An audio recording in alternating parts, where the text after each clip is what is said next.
So we're going to take a moment and talk about one of the problems, the kind of problem you would see in the book.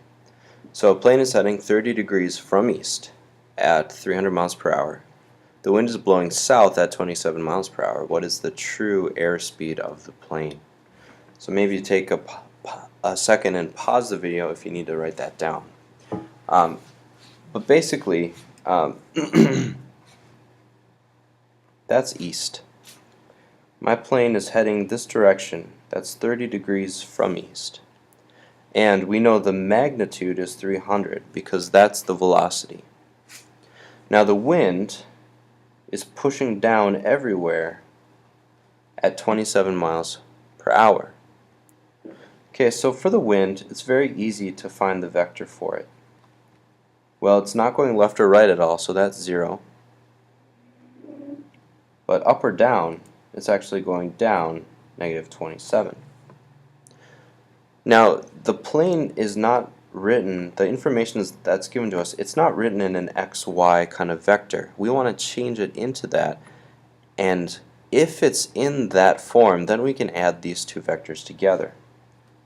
Now, last time, we talked about how if we want to change this into a Cartesian coordinates, we use the trick where we do 300 times the cosine of 30 degrees, then 300 times the sine of 30 degrees.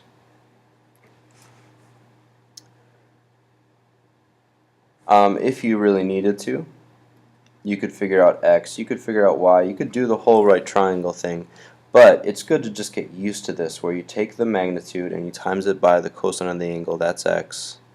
Same thing for y. So, as I sit here with my calculator, I will crunch it out. This is let's say 260 and round it even. And this is going to be exactly 150. Okay, now the idea is the wind is going to, when it's combined with the plane, it's going to push the plane a little south. And so when we add them together, when we do the sum, we get 260, but 150 minus 127, that's 123. Now here's the deal though. This tells us that you go 260 over and you go 123 up.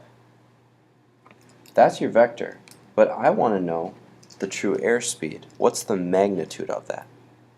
And to find the true airspeed, we would have to take this and do the magnitude.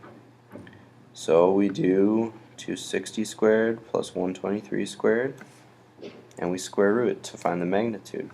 So let's see, 260 squared plus 123 squared, square root it, and what I'm getting is about 288 miles per hour. Which makes sense, because if the wind is slowing us down, then our true airspeed should be smaller.